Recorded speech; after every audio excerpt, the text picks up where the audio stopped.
Hello and welcome back to JEE nerds. तो अब जब जेई मेंस 2025 का जो रिजल्ट वगैरह है सब आ चुका है, सारी चीज़ें हो चुकी हैं फॉर्मेलिटीज़, तो अब घड़ी आ गई है जहां फाइनली तुम्हारा कॉलेज में जो है एडमिशन होने वाला है। और कॉलेज में एडमिशन का जो प्रोसीजर है वो होता है काउंसलिंग कहलाता है। मैंने क्या करा है यहाँ पे आज के वीडियो में, अच्छा पहले वो बता दूँ, आज के वीडियो में अपन जैक काउंसलिंग के बारे में बात करेंगे। ठीक है, जॉइंट एडमिशन काउंसलिंग होती है ये पूरे दिल्ली के जो कॉलेजेस हैं, मेजर 5 कॉलेजेस, उनके जैक काउंसलिंग होती है। कौन कौन से कॉलेजेस हैं भाई? DTU, NSUT, IIIT दिल्ली, ठीक है, IIIT दिल्ली, तुम्हारा DSEU, Delhi skill and entrepreneurship university, और तुम्हारा IGDTUW, Indira Gandhi Delhi technology university, Delhi technological university for women. ठीक है, तबीयत मेरी थोड़ी नासाज है तो मैं माफ़ी चाहता हूँ, तुम लोग मुझे थोड़ा माफ़ करोगे।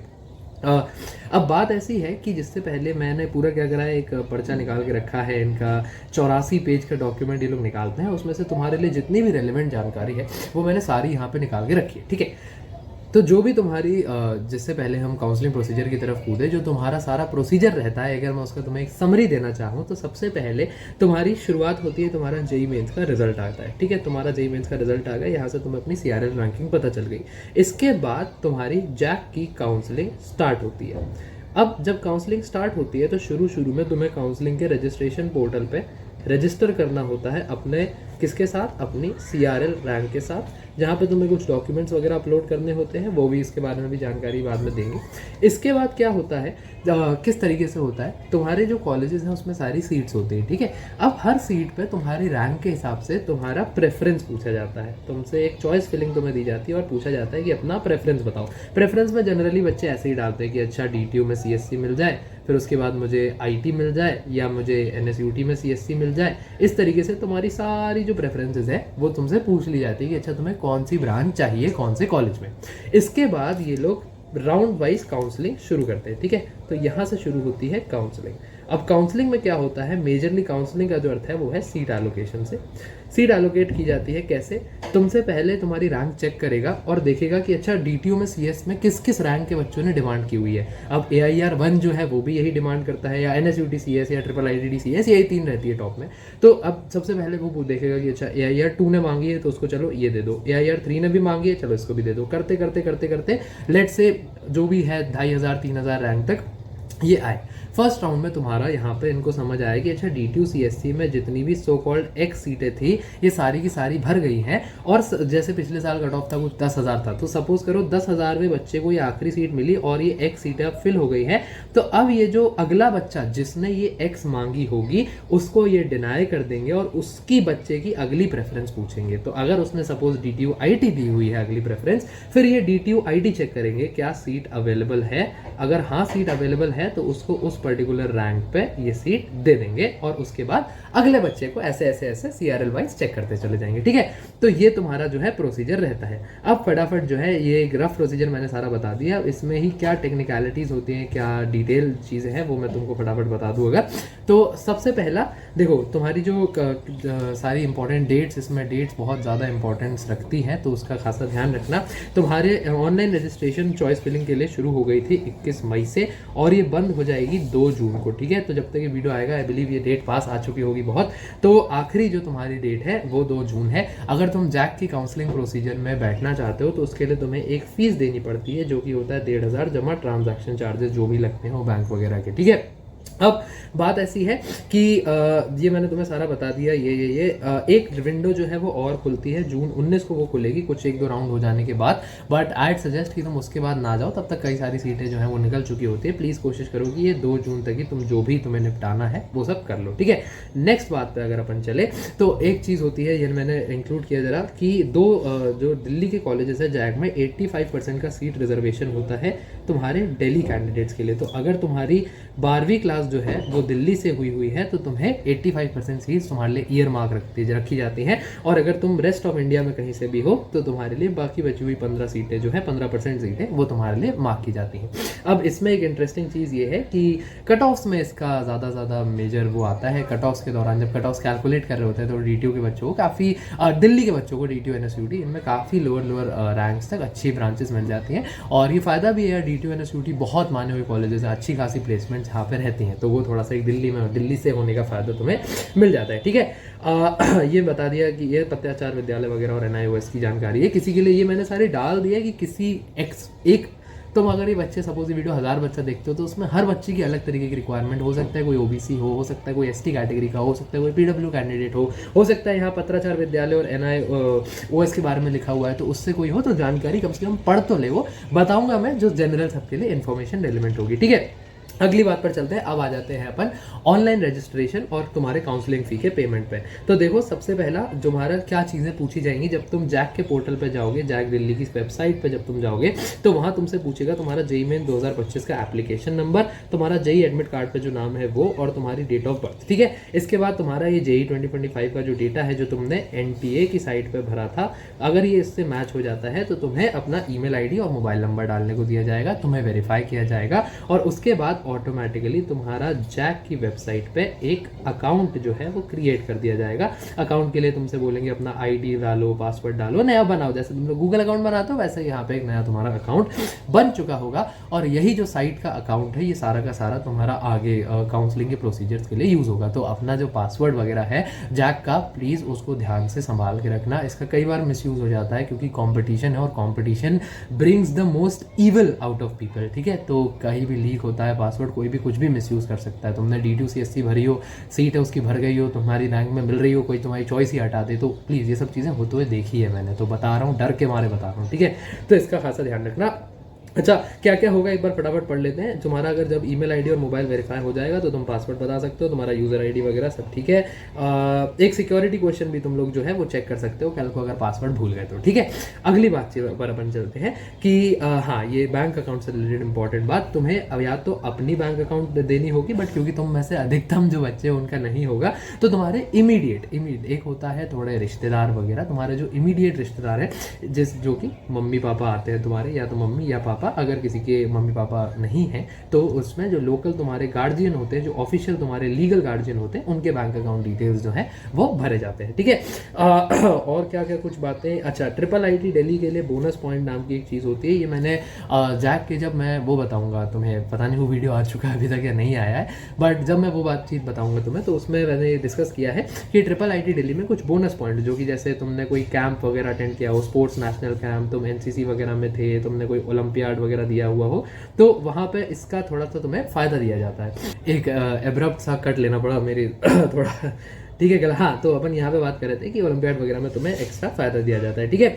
अब जो है तुम्हारा जैसे ही एप्लीकेशन फॉर्म जहाँ पे तुम सारी अपनी जैक की सारी बातचीत भरोगे उसके बाद तुम्हें रेलेवेंट डॉक्यूमेंट्स अपलोड करने को बोलेगा तुम्हारी कैटेगरी और सब कैटेगरी के, कैटेगरी सब कैटेगरी OBC, PWD, EWS, ये सारी चीज़ें। ठीक है, तो ये तुम्हें अपने जैक के पोर्टल पर ही अपलोड करनी होंगी। कोशिश करना सबसे रिसेंट हो और अटेस्टेड हो, अटेस्टेड मतलब signed by the proper authorities ये हो। ठीक है, जाली वगैरह वो मत करना। अब मैंने यहाँ पे डिटेल में भी लिख लिया है, ये वाला पेज खासकर सब लोग एक SS इसका ज़रूर ले लो। ये सारे डॉक्यूमेंट्स जो हैं इंपॉर्टेंट वाले इस पेज पे अपन ने बताए हुए हैं। ये तुमसे जैक दिल्ली में रजिस्ट्रेशन के टाइम डॉक्यूमेंट्स 2 बार तुम्हारे काम आते हैं। सबसे पहला एक तुम्हारे पोर्टल पर लगाने होते हैं तुम्हें डॉक्यूमेंट्स, और दूसरा जब तुम फिजिकल रिपोर्टिंग करने जाओगे उसके बारे में भी मैं अभी तुम्हें बताऊंगा। जब फिजिकल रिपोर्टिंग करने जाते हो तब उनकी हार्ड कॉपी लगती है। क्या क्या लगेगा, सबसे पहले तुमने 12वीं क्लास की जो अपनी बोर्ड की मार्कशीट है वो लगेगी, वहाँ से ही चेक करेंगे कि तुम्हारा 60% आया था या नहीं आया था। तुम्हारे 10वीं के नंबर जो है 10वीं की मार्कशीट लगेगी और वो as a proof of date of birth ये लोग यूज़ करते हैं। अगर तुम IIT दिल्ली के लिए कोई बोनस पॉइंट के लिए एलिजिबल हो तो 2 बोनस पॉइंट का डॉक्यूमेंट। बोनस पॉइंट के लिए क्या क्या गाइडलाइंस है वो तुम्हें IIT दिल्ली की वेबसाइट पे मिल जाएंगी। ठीक है, चाहोगे तो मैं एक शॉर्ट के थ्रू बता दूंगा, कमेंट करके मुझे बताना अगर इसके बारे में जानकारी चाहिए। और अगर तुम किसी रिजर्व कैटेगरी से हो तो उसका जो कैटेगरी है सब कैटेगरी का तुम्हें सर्टिफिकेट लगेगा। अगर फिजिकली डिसेबल्ड सब कैटेगरी के लिए कुछ और इंपॉर्टेंट पॉइंट्स हैं, अगर कोई उसको किसी को इसको रेलिवेंट पाता हो तो ये भी तुम लोग प्लीज पढ़ लेना। ठीक है, अगली बात पर चलते हैं। ये तुम्हारे सारे वो वाले डॉक्यूमेंट्स हैं जो पोर्टल पर रजिस्ट्रेशन के टाइम घर से ऑनलाइन के टाइम इसमें डलेंगे। ठीक है, अब आ जाते हैं अपन अगली बात पे कि सीट अलॉटमेंट जो मैंने कहा, यहाँ पे तुम्हारा जैक पोर्टल हो गया, अब ये सीट अलॉटमेंट हो रहा है। तो क्या करते हैं, जैसे ही तुमने चॉइस फिलिंग हो गई है तुम्हारी, यहाँ पे ये लोग अज्यूम हो चुका है कि तुम्हारे चॉइस फिलिंग कर दी है पोर्टल पर रजिस्टर करने के बाद, वहाँ ऑप्शंस दिए होते हैं तुम्हें बहुत सारे, जैसा मैंने तुम्हें पूरा भी डिटेल में समझाया है। वो सारी चॉइस फिलिंग करने के बाद ये अलॉटमेंट ऑफ सीट्स के लिए उसको प्रोसेस करते हैं, जो मैंने अभी तुम्हें पीछे बताया कि एक एक सिलेक्ट करेंगे, चेक करेंगे किसकी कौन सी मिल रही है, किसकी कौन सी नहीं मिल रही है, और ये तुम्हारी CRL रैंक के बेसिस पर हो जाता है। ठीक है, अब टाई ब्रेकर इसमें क्राइटेरिया होता है एक, बट वो टाई ब्रेकर क्राइटेरिया बड़ा अजीब सा होता है। अगर सपोज तुम्हारे दो की वो सेम पड़ जाती है तो उसमें टाई ब्रेकर ऐसे किया जाता है कि तुम्हारे ना डेट ऑफ बर्थ चेक की जाती है, और डेट ऑफ बर्थ भी चेक हो जाए, अगर डेट ऑफ बर्थ तुम्हारी सेम निकल आती है तो फिर लकी ड्रॉ होता है, और लकी ड्रॉ से फिर तुम्हें सीट मिलती है। तो ऐसा सीन हो जाता है इसमें कई बार। ठीक है, तो ये तुम्हारा टाई ब्रेकर का भी सिनारियो है। डेट ऑफ बर्थ में जो ओल्डर कैंडिडेट होगा, ओल्डर कैंडिडेट को तुम्हारे प्रेफरेंस दी जाती है। काफ़ी ख़राब राइटिंग आ रही है आज, बट ठीक है चलो। ठीक है, तो ये तुम्हारा अलॉटमेंट ऑफ रिजल्ट और सीट डिक्लेरेशन है। अब आ जाते हैं बहुत इंपॉर्टेंट और बहुत ज़्यादा क्रूशियल पार्ट पे, इसको फिर से ध्यान से सुनना, फिजिकल रिपोर्टिंग। हाँ, ये जो मैंने सारा तुम्हें एक्सप्लेन करा सिनेरियो, ये सब जब ये सब हो जाता है तो राउंड 1 के बाद तुम्हें ये सब सीट अलॉट हो गई, उन्होंने चेक वेक कर लिया। राउंड 1 के बाद तुम्हें कॉलेज बुलाया जाता है, जनरली DTU ही बुलाया जाता है सबको, क्योंकि DTU में जो है जैक का फैसिलिटेटर कॉलेज होता है DTU, तो तुम्हें DTU कैंपस पे फिजिकल रिपोर्टिंग करने के लिए आना होता है। और फिजिकल रिपोर्टिंग में क्या होता है, तुम्हें 95,000 रुपीज़ सबमिट करने होते हैं। इनके इसका ट्रांजैक्शन तुम्हें ऑनलाइन करना होता है, और जिसका जो तुम प्रूफ जो है वो लेकर आते हो अपने साथ। ठीक है, अब क्या क्या डॉक्यूमेंट और थोड़ा डिटेल में चलते हैं क्या क्या चीज़ें चाहिए। ये मैंने तुम्हें पहले ये बता दूं कि फिजिकल रिपोर्टिंग होता क्या है, होती कैसे है। तो एक ये 95,000 जो है ये सीट एक्सेप्टेंस फी पेमेंट होती है, कि तुम्हें अच्छा राउंड 1 में कम से कम एक सीट जो है वो दे दी गई है, अब तुमने उसको एक्सेप्ट कर लिया है। इसका ये मतलब बिल्कुल भी नहीं है कि ये जो तुम्हारी सीट है ये तुम्हारी फाइनल सीट है, नहीं, ऐसा नहीं है। तुम्हारी सीट इसके बाद भी अपग्रेड हो सकती है, तुम्हारी ब्रांच इसके बाद भी अपग्रेड बिल्कुल हो सकती है, परंतु ये है कि हाँ एक कन्फर्म तुमने सीट ले ली है कि हाँ भैया हमारी सीट है। अगर तुम ये नहीं करते हो तो तुम इस अपग्रेडेशन के कंसिडरेशन से भी बाहर हो जाओगे। अपग्रेडेशन कैसे होता है, अगर एक फटाफट मैं बताऊं, सपोज करो राउंड 1 में जैसे मैंने तुम्हें पीछे समझाया था कि इन्होंने चेक करा, अच्छा ये है, इन्होंने एक AIR को D2CS दिया हुआ था। अब जो AIR 1 AIR 2 है JEE मेंस में, जिसने D2CS ले ली, उसकी बहुत चांस है कि उसका IIT में हो जाएगा। तो अगर उसका IIT में हो जाता है तो वो इस सीट से कर जाता है ड्रॉप, और ये सीट हो जाती है वेकेंट। तो उसके बाद ये नीचे वाली ब्रांच से यहाँ पे खिसका के एक बच्चे को भर देते हैं, और यहाँ पे एक और वेकेंट क्रिएट हो जाता है, जिसमें अगर तुम्हारी रैंक 5 कर रही है तो तुम आ सकते हो। इससे अपग्रेड होती जाती है ब्रांचेस। ठीक है, तो अब तुम्हारा ये बिल्कुल भी मतलब नहीं है अगर तुमने 95,000 जमा कर दी कि तुम्हारी ब्रांच फाइनल हो गई है, वो अपग्रेडेशन के लिए बनी रहती है। उसमें फ्लोट और फ्रीज का ऑप्शन होता है, वो मैं आगे बताऊंगा, बट एक तुम्हें 95,000 का वो लेकर जाना होता है। मैं ज़रा ये चेक करना चाह रहा हूँ यहाँ पे। हाँ, ये जो तुम्हारी सीट एक्सेप्टेंस फी है, ना तो ये डिमांड ड्राफ्ट, ना ये चेक, ना ये कैश, ये तीनों ही नहीं लिए जाएगी, विल नॉट बी एक्सेस्ड है। तुम्हें इसका ज़रा ऑनलाइन पे करने के बाद ही इसका वो लेना होगा, रिसीट का प्रिंट आउट लेकर जाना होता है। ठीक है, तो इस बात का ध्यान रखना। मेरे एक मित्र थे, वो चेक लेकर चले गए थे वहाँ पर, और उनको डिनाई कर दी थी बात, तो उनको काफ़ी दिक्कत हुई थी। सीट मिल गई अंत में, बट थोड़ी दिक्कत हुई थी। ठीक है, और 95,000 तुम्हें लेकर जाना होता है, और ये ऑनलाइन फ़ी पेमेंट जो ये जैक दिल्ली के ही साइट पर होती है, तो ये ऑनलाइन फ़ी वहीं पर पे हो जाती है। ठीक है, साइट पे प्रावधान इसका दिया रहता है। तो अब जब एक अपने ऊपर इंपॉर्टेंट चीज़ हो गई कि जैक के पोर्टल पर जब अपन रजिस्टर करते हैं तो क्या क्या अपने इंपॉर्टेंट डॉक्यूमेंट्स है। दूसरा, अब तुम जब फाइनल दे जाओगे अपने फिजिकल रिपोर्टिंग के लिए, तो उसमें क्या क्या डॉक्यूमेंट्स चाहिए, वो भी बहुत क्रूशियल इन्फॉर्मेशन है, तो उसको ज़रा फटाफट नोट कर लो। सबसे पहले जो मैंने तुम्हें 95,000 बताया, उसकी रिसीट तुम लेकर जाओगे, बैंक रिसीट। दूसरा, तुमने जो रजिस्ट्रेशन फॉर्म वहाँ पे भरा है अपने जैक के पोर्टल पे, उसका प्रिंट आउट निकल जाता है, वो अपने पेरेंट्स से या गार्डियन से, और तुम्हें खुद भी साइन करके ले जाना है। तुम्हारी जो चॉइस फिलिंग है उसका एक प्रिंट आउट लेकर जाना है, और ये तभी होता है जब तुम्हारी चॉइस फिलिंग क्लोज हो जाती है। राउंड 1 की होती है जनरली यहाँ तक, तो जब वो क्लोज हो जाती है तो तुम्हारे पास वहाँ ऑप्शन आता है कि इसको प्रिंट टू PDF करके तुम स्क्रीनशॉट ले सको। 3, तुम अपनी पासपोर्ट साइज फोटोग्राफ ले जानी है। कोशिश करना जो तुमने NTA में पेपर के टाइम खिंचवाई थी वही वाली ले जाओ, क्योंकि वो ना बिल्कुल नॉर्म्स के हिसाब से होती है, 70-80% चेहरा और वो सब। बाद में ये लोग तुम अपनी सेल्फी वेल्फी ले जाओ और बाद में लोग परेशान करें, उससे बेहतर है ना। उसके बाद तुम्हारे एडमिट कार्ड, जेई मेंस का और तुम्हारा स्कोर कार्ड जो है वो दोनों तुम्हें लेकर जाना है।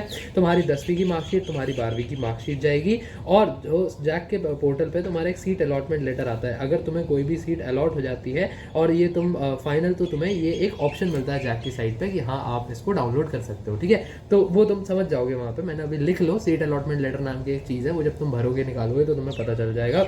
उसके बाद तुम्हारा डेट ऑफ बर्थ का सर्टिफिकेट तुम्हें ले जाना है, और ये सेम होना चाहिए तुम्हारे क्लास 10th की एग्जामिनेशन की जो बोर्ड शीट है उससे, ठीक है। अगर तुम ट्रिपल IIT दिल्ली के बोनस पॉइंट के लिए जा रहे हो तो वो अपनी कैटेगरी का तुम्हें सर्टिफिकेट लेकर जाना है, बहुत बहुत इंपॉर्टेंट है ये जो कैटेगरी के बच्चे हैं।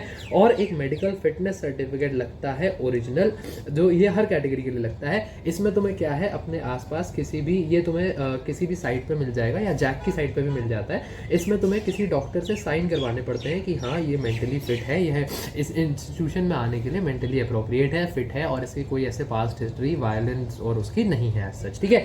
तो और ये तुम्हें किसी MBBS डॉक्टर से साइन करवा के, किसी भी ऐसे डॉक्टर से मत करवा लेना, MBBS डॉक्टर से साइन करवा के जो, और अगर किसी सरकारी अस्पताल में करवा सको तो और बढ़िया, उनकी स्टैंप होती है हर डॉक्टर की, तो उनकी स्टैंप लग जाएगी ना तो बहुत सही है। कोशिश करो कि सरकारी अस्पताल से करवाओ, आसपास कोई डिस्पेंसरी वगैरह कुछ हो तो वहाँ से बेहतर रहता है हमेशा, ठीक है। और PW कह रहा हूँ, PD सब कैटेगरी जो है उसके लिए मेरे को ना एक्चुअली PWD याद है, तो इसमें ये लोग ये PD ही करते हैं, ठीक है। तो उसके लिए ये है, तो मैं अपना जो भी डॉक्यूमेंट है देख लेना, मुझे इसका ज़्यादा आइडिया है नहीं, तो तुम पढ़ सकते हो, ठीक है। आखिरी बात पर आ जाते हैं, आखिरी बात ये बहुत ज़रूरी, जो मैंने पीछे तुम्हें समझाया कि अगर तुम्हारा ये जो फाइनल सीट एक्सेप्टमेंट वगैरह हो चुका है और तुमने फिजिकल रिपोर्टिंग हो गई है, इसका मतलब ये बिल्कुल नहीं है कि तुम्हारी सीट वो जो मिली है वो आखिरी है। मुझे अभी भी याद है, मेरे जो जैक की फाइल बनी है उसमें मेरी DTU EC लिखी हुई है, क्योंकि मुझे उस समय तक DTU EC मिली थी। उसके बाद फिर फर्दर राउंड में मुझे DTU में IT मिल गई थी। तो उसके दो कंसेप्ट होते हैं, एक होता है फ्रीज और एक होता है फ्लोट। फ्रीज और फ्लोट का सिंपल हिसाब है, फ्रीज का मतलब किसी चीज़ को वहीं रोक देना। तो अगर तुम्हें कोई ब्रांच अलॉट हो जाती है जो कि तुम्हें वही चाहिए ब्रांच, तुम्हें अपना अपग्रेड नहीं करवाना है, तो तुम अपनी ब्रांच अलॉटेड को फ्रीज कर सकते हो। उसके बाद तुम्हें फर्दर राउंड्स में अपग्रेडेशन के लिए वो कंसिडर नहीं करेंगे। कोई वॉइड ऊपर बनता भी है, सीट खाली होती भी है, तो वो तुम्हें कंसिडर नहीं करेंगे। बहुत कम ही बच्चे ये सिनेरियो लेते हैं, बहुत कम ही बच्चे चॉइस लेते हैं। फ्लोट का ऐसा हिसाब है कि हाँ हमें भाई साहब हमारी सीट वगैरह जो है वो होने तो हमें चलने दो, ठीक है। तो जब तुम पैसे देकर आ भी जाते हो 95,000, तो भी जो है ये फ्लोट का ऑप्शन तुम्हारा बना रहता है, ये चलता रहता है। ये मैंने बता दिया, branch once freeze can not be reverted. एक बार अगर तुम्हारी ब्रांच फ्रीज कर दी तुमने तो वो दोबारा रिवर्ट नहीं होगी। तो प्लीज़ सोच समझ के डिसीजन लेना, जो भी लेना, क्योंकि वो एक बार लिया तो वो फाइनल होगा, ठीक है। बहुत नाक सुड़सुड़ाते हुए वीडियो शूट मैंने कर दिया है, बट क्योंकि ये वीडियो जो है जल्दी लाना इंपॉर्टेंट है, वरना 2 जून की तारीख ही निकल गई तो इसका कोई मैटर रहेगा नहीं। काफ़ी मैंने डीपली एक्सप्लेन करने की चीज़ें कोशिश करी है, तो अगर तुम्हें अच्छा लगे तो 1-2 शब्द ऑफ एप्रिसिएशन तो मैं भी डिज़र्व करता हूँ। तो मुझे कमेंट्स पढ़ के बहुत अच्छा लगेगा अगर तुम लोगों को लगा कि यूज़फुल है इन्फॉर्मेशन। बाकी कोई भी दिक्कत परेशानी वगैरह हो तो वो भी तुम लोग कमेंट्स में ड्रॉप कर सकते हो। पढ़ाई करते रहो, all the very best, good bye.